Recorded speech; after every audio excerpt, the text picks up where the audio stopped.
NCP supreme Sharad Pawar सियासत के बड़े खिलाड़ी क्यों माने जाते हैं, ये उन्होंने पिछले दिनों अपने इस्तीफे से साबित कर दिया। उनके ही समर्थकों और पार्टी के वरिष्ठ नेताओं को उन्हें मनाने के लिए एड़ी चोटी का जोर लगाना पड़ा। अंत में शरद पवार माने अध्यक्ष पद से इस्तीफे की वापसी का ऐलान किया, लेकिन यह पूरा वाकया साबित करता है कि शरद पवार का कद न सिर्फ एनसीपी, महाराष्ट्र बल्कि देश की सियासत में कितना बड़ा है। ये रिपोर्ट आप देखिए।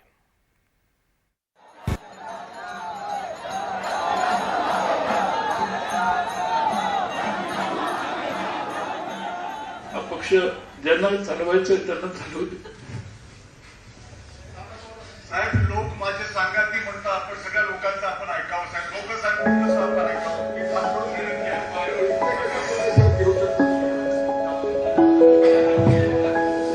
छलकती आंखें,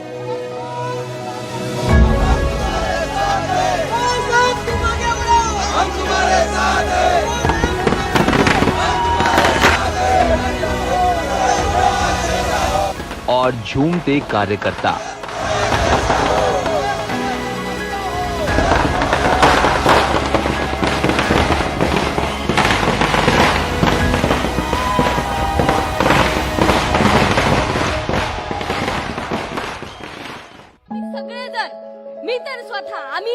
शरद पवार के एनसीपी अध्यक्ष पद छोड़ने के फैसले से लेकर फैसले की वापसी के ऐलान तक जो कुछ हुआ, उससे एक बार फिर यही साबित हुआ कि शरद पवार को समझना मुश्किल ही नहीं, नामुमकिन है।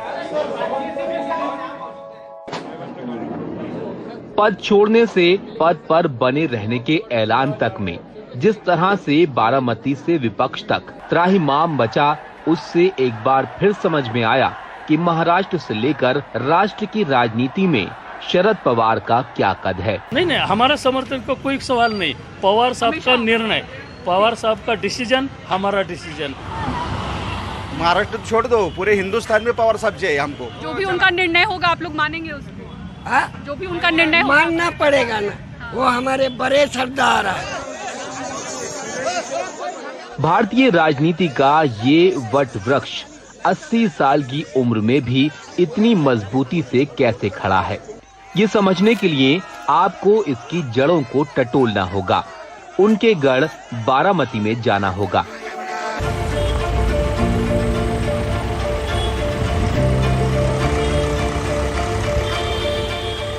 तो बारामती में एमआईडीसी के अंदर हम इस वक्त हाईटेक टेक्सटाइल पार्क में हैं। पीछे की आप तस्वीरें देखें, 80% महिला वर्कफोर्स यहाँ पर है। साल 2008 में इस टेक्सटाइल पार्क की शुरुआत हुई थी, लेकिन एक साल पहले से ही यानी कि 2007 से ही बारामती की ही ग्रामीण महिलाओं को आगे लाकर उन्हें स्किल ट्रेनिंग दी गई और उस ट्रेनिंग के बाद इन्हें यहाँ पर रोजगार दिया गया।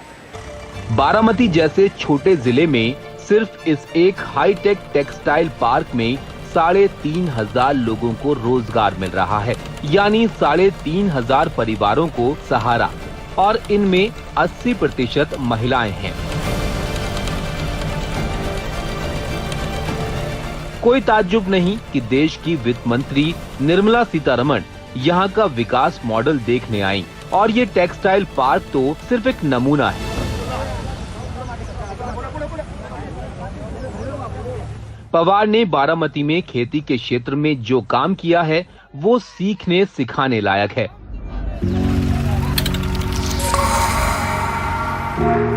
बात 1960 की है, जब बारामती सूखे का सामना कर रहा था। कम बारिश वाले इस इलाके के किसान सूखे के आंसू ना रोएं, इसके लिए शरद पवार ने वहां एक कृषि संस्थान बनाया।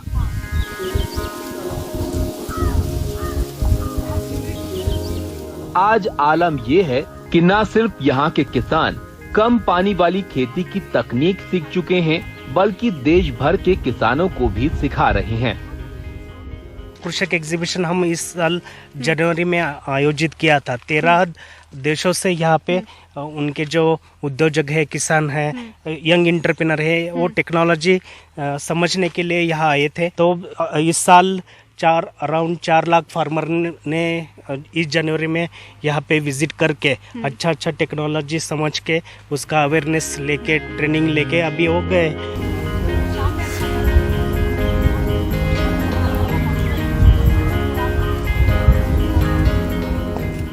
शरद पवार के बनाए कृषि विज्ञान ट्रस्ट के जरिए यहाँ के लोगों ने इजराइल और नीदरलैंड से जाकर खेती के आधुनिक तरीके सीखे और बारामती के लोगों को सिखाया, जिसका फायदा ये हुआ कि किसानों की लागत कम और आमदनी ज्यादा हो गई। नॉर्मली 40 टन पर एकड़ आ रहा है, हम ड्रिप इरिगेशन करेंगे तो 100 टन पर एकड़ लेने वाले बहुत किसान हैं जो हमने लोगों को पढ़ाया है।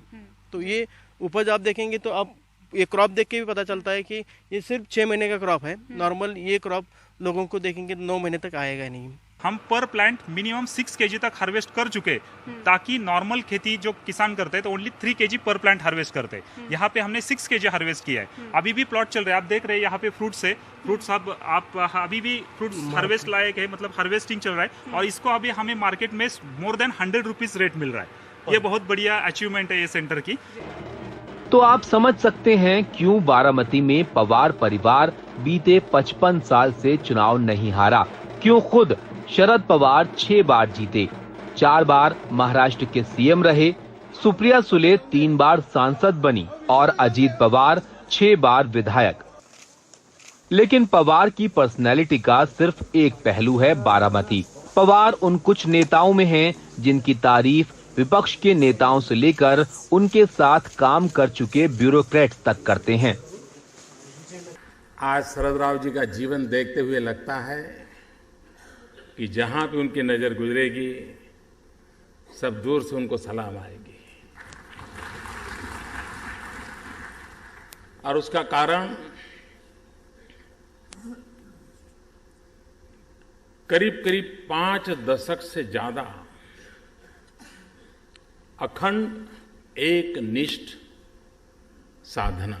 He is a very gender sensitive political leader. ये मेरा एज ए यंग एसपी उनके बारे में विचार था कि उनको ये महिला अधिकारी है, ये ऐसा नहीं कर पाएगी। पहले एप्रीहेंशंस थी उनको जब उन्होंने मुझे डिस्ट्रिक्ट दिया। उसके बाद मुझे बहुत स्ट्रांग फीलिंग होने लगी कि वो काम को अप्रिशिएट करते हैं और वो जेंडर के बारे में ही इज वेरी पॉजिटिव। मैं जलगांव सेक्स स्कैंडल का इन्वेस्टिगेशन कर रही थी, तो उसमें जो 3 मेन आरोपी थे उनमें से एक कांग्रेस का था। मुझसे उन्होंने इंटरैक्ट एक बार बहुत जो लंबा किया, फॉर अबाउट 20 मिनट्स उन्होंने मुझे ये कहा कि मुझे पता है तुम इसको बहुत सीरियसली इन्वेस्टिगेट कर रहे हो, किसी भी पार्टी का आरोपी क्यों ना हो उसे छोड़ने का नहीं, तुम इन्वेस्टिगेशन गंभीरता से करो, जितने भी तुमको एविडेंस मिलते हैं, पुरावे मिलते हैं, उन्हें इकट्ठा करो। ये मत सोचना कि कौन सा आरोपी किस पॉलिटिकल पार्टी का है। He is very important because उनकी reach across the political parties है। उनके कहने में वजन है, जो वो कहेंगे लोग सुनेंगे। तो इस टाइम महाराष्ट्र में ऐसा मुझे तो कोई लीडर नहीं दिखता जिसे इतनी रिस्पेक्ट हो, इतना मान हो और जिसके कहने को बाकी के जो राजनीतिक नेता हैं वो सुने, समझें और उनके कहने के अनुसार करें।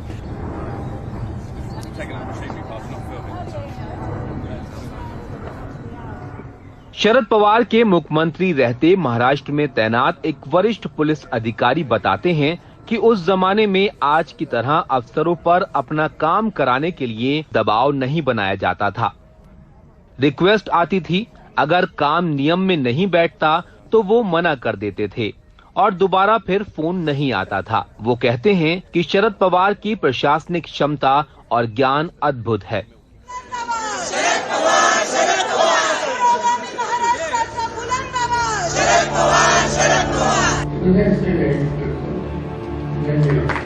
शरद पवार ने अभी जो पद छोड़ने और बने रहने के ऐलान किए, उसके पीछे भी बहुत से लोगों को लगता है कि ये उनकी सियासी सूझबूझ का ही उदाहरण है, क्योंकि ये सब तब हुआ जब अजीत पवार के बीजेपी में जाने की चर्चा हो रही थी। तो अगर पार्टी के अंदर कोई किसी तरह की चुनौती बन रही थी तो शरद पवार ने अपनी तरफ से बिना किसी का कद छोटा किए दिखा दिया कि उनका कद आज भी पार्टी और विपक्ष में कितना बड़ा है।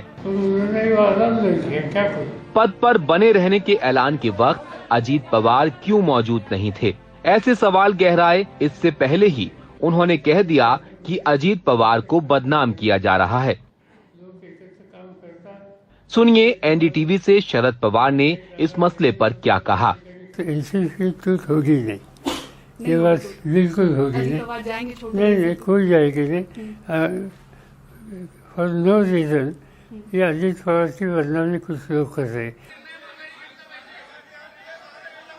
2024 के चुनाव से पहले शरद पवार के पद छोड़ने के ऐलान ने विपक्षी एकता के प्रयासों को भी झटका दिया था, लेकिन शरद पवार ने बताया कि दरअसल वो पार्टी अध्यक्ष पद छोड़ने के अगले दिन से ही विपक्ष को एकजुट करने में जुटने वाले थे। पद पर बने रहने के बाद भी इसके लिए प्रयास जारी रखेंगे, ऐसा कहकर शरद पवार ने विपक्षी नेताओं के मन में उठ रही आशंकाओं को भी दूर कर दिया। My own thinking was I will concentrate more for bringing all like-minded parties together. But now, because of my decision, some wrong signal has gone. And that's why, though my party workers insisted me to give second thought, equally, leaders from different political parties, other than BJP, they also insisted.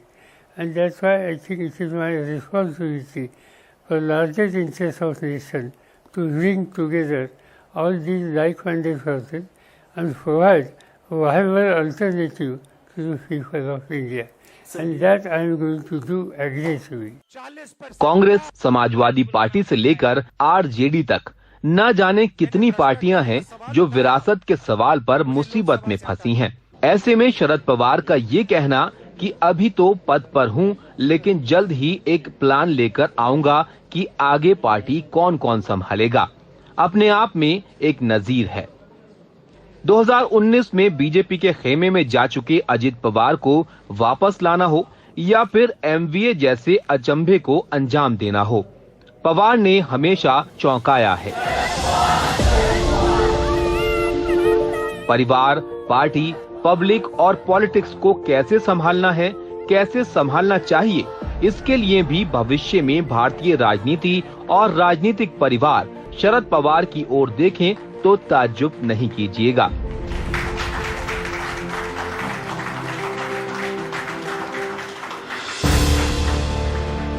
Bureau report, NDTV India के लिए।